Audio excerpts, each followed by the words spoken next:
Guys, welcome back po sa ating tips and tutorial. So, narito naman po tayo sa ating bagong episode upang pag-usapan po ang branded content tagging. Ayan, kasi marami pong nagre-request mga idol kung ano nga ba ang ibig sabihin ng branded content tagging. Ayan.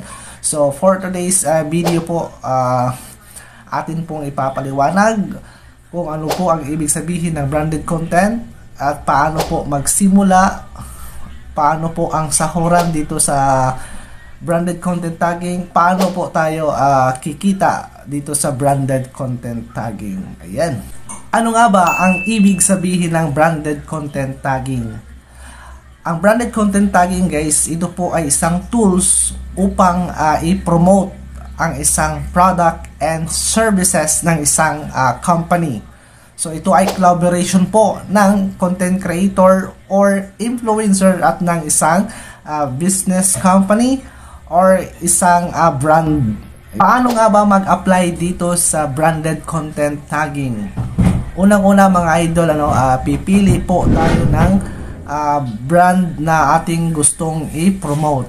And then, mag-a-apply po tayo sa kanila kasi kailangan po ng approval ng isang may-ari or isang company na ipopromote po natin yung kanilang mga product and services. At kung approve naman po sa kanila mga idol, so doon na po tayo magsisimula na gagawa ng mga content or mga videos, and then itatag po natin sila sa ating mga content na nagawa. Paano nga ba kikita ang isang content creator or influencer sa pagiging isang branded content tagging? So, kikita po tayo dito mga idol sa pamamagitan po ng pag-promote ng kanilang mga product and services.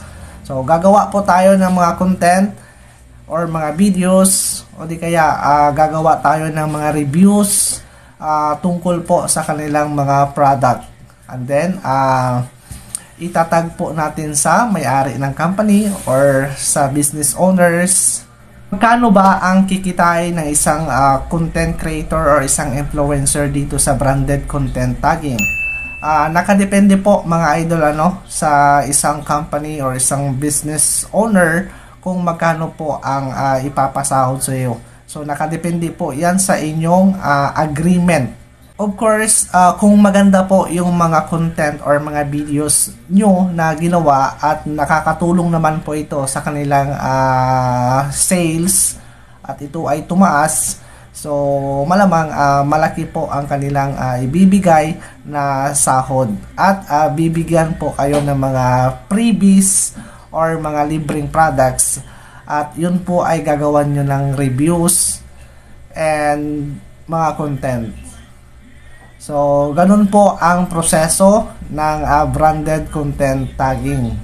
Ayan.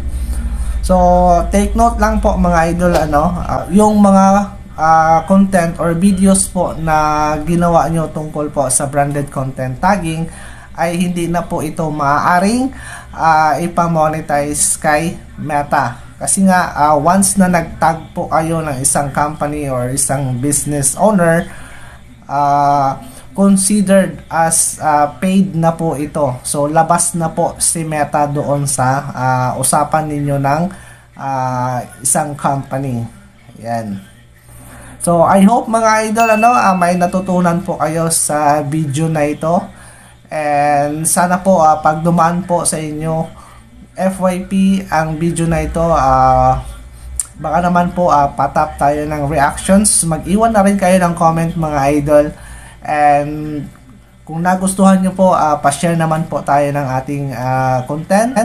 Bilang pasasalamat po mga idol sa ating mga solid na mga supporters at nakaantabay po sa ating mga content. So tayo po ay pipili ng mga followers po natin at isa-shoutout po natin dito sa ating videos. So una, shoutout po kay Ma'am Saito Franci. Ayan, from Japan po. Ayan, shoutout po dyan Ma'am Franci. And kay Chenli Laulita from Pangasinan. Ayan, shoutout po sa iyo Ma'am Chenli. And kay Ma'am Lucy Dumitita Camulias. Ayan. So, from Saudi. Ayan. And kay Ma'am Wellap Spade. Ayan. From Bacoor, Cavite. Ayan. Shoutout po sa mga taga Bacoor, Cavite. And kay Ma'am Matsui Amera. Ayan, supporters po natin from Japan. Ayan. Kumusta po kayo dyan, Ma'am Matsui? And also kay Ma'am Jen Lanceta. Supporters po natin from Kuwait City. Ayan, so si Ma'am Lanceta, isa pong OFW po sa Kuwait. Ayan. And shoutout also kay Ma'am Shirley Kuntapay from Tugigaraw, Cagayan Valley. Ayan. So, ayan, mga idol, pag kung gusto nyo pong ma-shoutout, mag-iwan lang po kayo ng comment dito sa ating videos, and then isa-shoutout po natin sa susunod na videos. Ayan.